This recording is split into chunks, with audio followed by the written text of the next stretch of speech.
Hello and welcome to Retro Reviews, my channel where I review my favorite retro video games of all time, as well as some modern releases I have recently finished. Today I want to go over ranking every single Resident Evil mainline entry. Now I say mainline, but I'm also going to be including Resident Evil 0 and Code Veronica, since they're essentially part of the main story. I just want to cover them because I really like them, and I think that they are enough like the mainline entries and the numbered entries that I think they deserve to be on the mainline entry list, if that makes sense. I will also be treating the remakes and the originals as one entry, just because I haven't replayed the original Resident Evil 2, or Resident Evil 3 recently. I have replayed Resident Evil 4 and the remake, but I will still be counting those as one entry as well for the purposes of this list. So that way I'm not getting in the weeds about games I haven't played very recently. So with that out of the way, let's start off with number 10, which is going to be Resident Evil 6. Now, this game is probably obvious to most people. It's probably going to be at most people's bottom of their list because it's just the worst entry overall. I think it's the combination of the only action with really zero horror, and the fact that it has so many different stories, but none of them all have that much substance to go along with them. It's not the most fun to play either, despite having some more options in terms of like having melee attacks, and you have Leon Kennedy making a return. It's just not the most cohesive package. I've tried replaying it as of late so I can do a review on it, but I haven't been able to finish it again. It's such a slog to get through. It really is just a shame that it has to be such a hard game to get through. I hope they end up remaking 6 at some point and making it a really worthwhile experience, because I would really like to see this game actually do well. But for right now, absolutely at the bottom of the list. Number 9 is going to be Resident Evil 5. I did a review on this fairly recently. I said that I really did not enjoy this game. As a follow-up, especially to Resident Evil 4, this was a terrible, terrible entry in the series. Lore-wise, it's pretty cool. It has some interesting stuff. Otherwise, it's just not fun to play. It's not really very scary at all. I don't think the overall structure of the game is very good. I think Sheva is definitely the as terrible as an AI companion. You probably have to play this one multiplayer. Again, this one is ripe for a remake. I just think that what they made is just not very fun as a single player experience, and I don't think it's a worthy follow-up to 4 either. I think that's the biggest place where it missed the mark. Number 8 is going to be Resident Evil 0. I actually quite like this game. I remember especially growing up after the Resident Evil remake came out for the GameCube and then they launched 0. This one's a really fun entry. I don't think it's the best one, obviously, since it's this far down, but I like what they did in relationship with the original Resident Evil remake. I like what they did with having 2 playable characters. I think the setting is really interesting. I think the characters have a fair amount of depth. I like the gameplay loop. It's very fun. It's just maybe a little bit on the lighter side. It's a little bit weaker than the other entries, but it is a very good game, and I wish it got some more playtime in later games. I would like to see, again, this one remade as well, despite this being similar to a spin-off, a kind of a spin-off of the main series. I would like to see this one revisited because I think it has a lot of interesting ideas, and I think it was executed pretty well when it launched. Number 7 is going to be Resident Evil 3. I quite enjoyed the remake, but it was a little lacking in content, I believe. I think it's a little bit on the shorter side of things. I don't think it's a great remake in terms of what the original did. I like the original's gameplay loop a little bit better, but I love the visuals and how they kept the horror in Resident Evil 3 remake and made it feel a lot like Resident Evil 2 remake. So there are a lot of things I like about both entries. The fact that it is so action heavy in the second half just feels so action focused instead of horror focused like the original half. I think that brings it down for me. Resident Evil 3 is a really fun game. I really enjoyed it. I reviewed that one recently if you want to go check that one out. I like the game. It's just going to be lower on my list. Number 6 is going to be Code Veronica. I really enjoy this one. There's probably a lot of nostalgia that goes along with it because this is the first one I remember watching my brother play. But I recently played it again on the PlayStation 4, and I had a really good time with it there too. It's definitely dated. It is ripe for, again, a remake. There's so many that need a remake in the series since they have been remaking so many of them. But it still has so many great set pieces and really great boss fights as well. I don't know if boss fights are really the Resident Evil strength typically, especially back in the day. They did an excellent job in this game. They tell a nice story. It's very scary. They've got some great encounters. I really enjoy what Code Veronica is.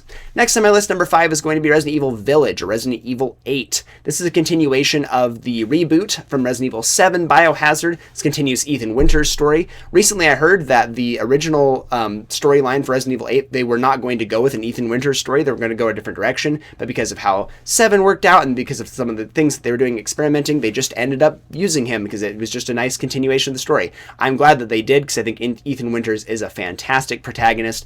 I love Village. I love how they meld a lot of different takes from like their old Resident Evil games, what made those games so good, and kind of melded them all into one. You definitely have elements from Resident Evil 4 with a merchant style person in the Duke. You also have a section that feels very much like Resident Evil 4. You have a section that's like Resident Evil 7. You have some more action focused stuff like Resident Evil 3. I love that this is really a celebration of the series as a whole. I don't know if it works perfectly from start to finish. It's not the very best game, but it's so much fun to play. And the first half especially is so good that even if the second half is a little bit weaker, you can forgive it because the whole experience is just a ton of fun and really is, again, a celebration of Resident Evil, and it really showcases the best parts of the franchise as a whole. So it's going to be here at number 5. Number 4 is going to be Resident Evil 7. Now, I debated on whether I wanted to switch these two, but I think Resident Evil 7 is a better experience overall because of how scary it is. It was a return to form for the series for sure, and it really had a strong focus on the scares. And the boss fights are intense and terrifying. They do a great job of having the mechanic where you have Jack Baker running after you, pursuing you pretty much the entire game. That is terrifying and such a fun way to move the story along. It keeps you moving, keeps you on your toes. You have to resource manage. It's everything that Resident Evil really does well in their games. And I love how they returned to the scares and added the first person perspective. I think it works incredibly well. I was nervous about it because of the limited movement, but the fact that they put this in liminal spaces that you don't have much room to explore anyway, it works perfectly and makes the game 10 times scarier.